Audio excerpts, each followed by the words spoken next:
And 7 Spanish angels took another angel home. Hey, I'm Willie Nelson. You're watching HempRock TV.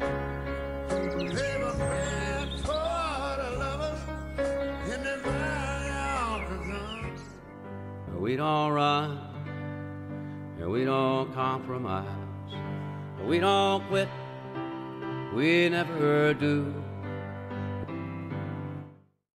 Good evening. I'm Master Sergeant Tony Vance, the voice of Freedom's Voice. We're here with our grandpa's World War I veteran hat on, my Freedom is Not Free coffee cup. Let's talk military. Let's talk strike the medal. The struggle for dominance between the two nuclear powers that began at the end of World War II came to be known as the Cold War.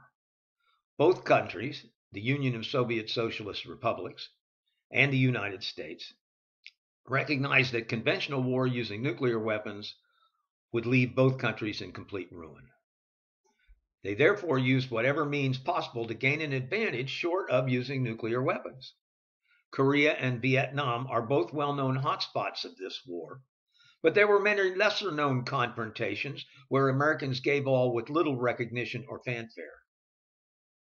Their complete sacrifice, and the sacrifices of many whose lives were impacted by their service during this conflict, ensured our great victory.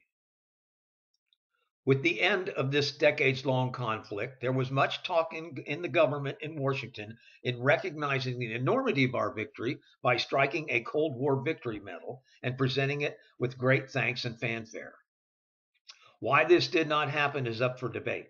Some think it was done so as not to ruffle the feathers of a newly democratic Russia as it tried to establish a democratic country.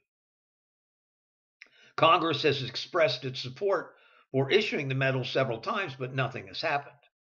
The Department of Defense, even with veterans saying they would pay for their own medals, said that the issuing the medal was cost prohibitive.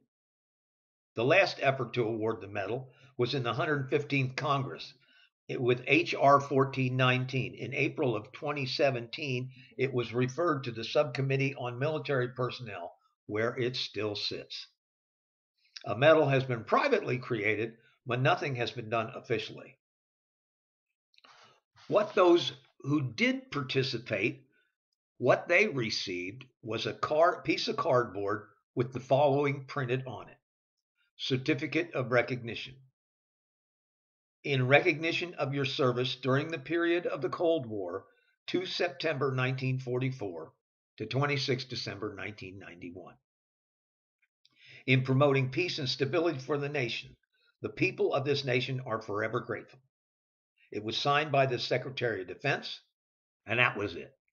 Some veterans felt insulted by the government's seeming dismissal of the sacrifices made to ensure this enormous victory. It is time to strike the medal. It has been 29 years since this great victory, and the medal's presentation is long overdue. Sadly, Russia has slipped back into a dictatorship every bit as politically repressive as the old Soviet Union was. Its government under Vladimir Putin is currently engaged in conducting cyber warfare against us, among other things.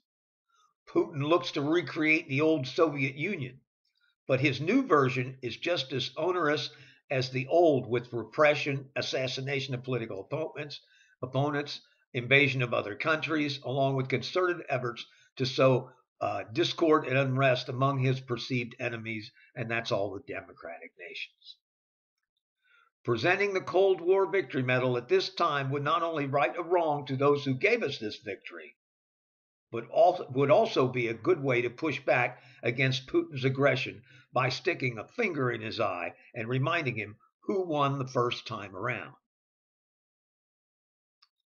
Now, I'm pretty much a realist, and as long as Donald Trump's president, whatever hold Putin has on him, there is no way he would do it.